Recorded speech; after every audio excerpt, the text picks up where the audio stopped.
করব, তখন তিনি চিন্তা করেছেন যাকে দেখেছিলাম সেই মাতৃগর্ভে এই মৃত্যুতে আবার তার সঙ্গে আমার দর্শন হবে। এই জন্য আমার মৃত্যুতে আর ভয় নেই। অনেকবার মৃত্যুবরণ করেছে। এই মৃত্যুটা নূতন মৃত্যু নয়, এটা বহু পুরানো মৃত্যু। আমি তো বুঝতে পারছি আমরা এই জন্য এইবার মৃত্যুতে ভয় পেয়ে যাচ্ছি। এত কিছু তৈরি করেছি, এখন চলে যাব।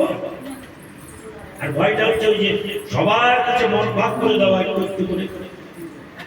যখন সাধু সন্তরা যখন আসছেন, হরিকথা যখন শ্রবণ করছি, তখন ভগবানকে কাছে দেওয়ার বাসনা হচ্ছে।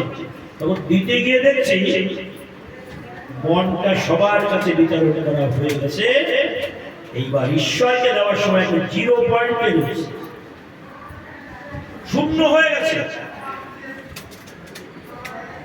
শূন্য থেকে এবার পূর্ণ করতে হবে। যদি আমরা আস্তে আস্তে হরিকথা শ্রবণ করতে করতে করতে করতে যদি কোনোদিন যার কথা শুনছি তাকে যদি একটু ভালোবাসতে পারি, ওই ভালোবাসার প্রতিষ্ঠিতিতে তখন দেখা যাবে এই জগতের জড় জগতের যাদের সঙ্গে জড় সম্বন্ধ হয়েছিল, এবার তাদের কাছ থেকে একটু একটু করে মনটাকে সরিয়ে এনে যখন আমরা 16 আনা মন স্থাপন করতে পারবো, সেই 16 আনা মন গোবিন্দায় নমঃ বলে যেদিন গোবিন্দ চরণে সমর্পণ করে দিতে পারবো, সেদিন কিন্তু আর মৃত্যুতে ভয় পাওয়ার কিছুই থাকবে না। যেদিন তোমারও হবে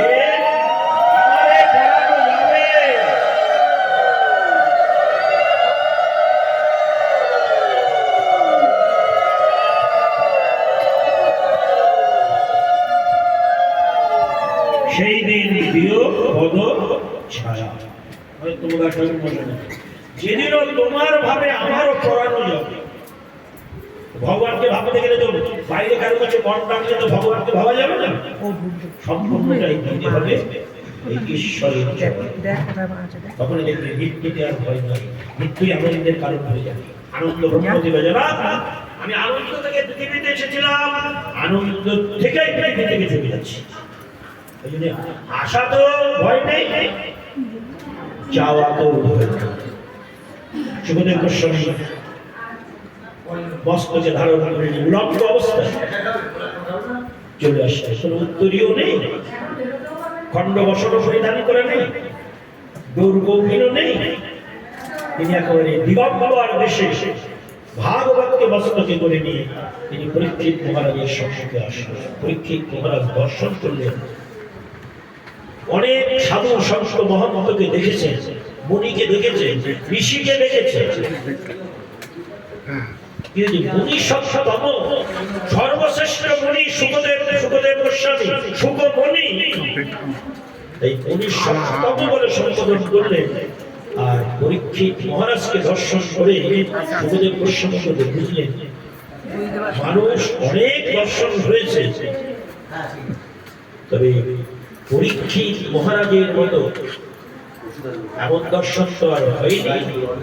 আর যাকে নামে ভক্তা প্রণশ্বতী, ভগবান যাকে মাতৃগর্ভে দর্শন করেছেন, যাকে রক্ষা করেছেন ভগবান,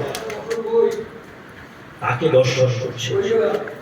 ভাগবত প্রবচন দিলেন, এক ভাগবত বড় ভক্তিরস পাত্র পরীক্ষিত মহারাজ, আর ভাগবত বড় ভক্তিরস শাস্ত্র।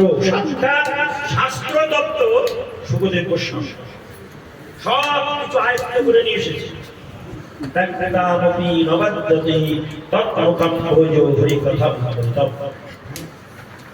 আশা করে আছে শ্রী গুরুদেবের বদন পঙ্কজ থেকে হরিকথা কখন স্ফুরণ হবে প্রার্থনা করেছে, চলে যাবে।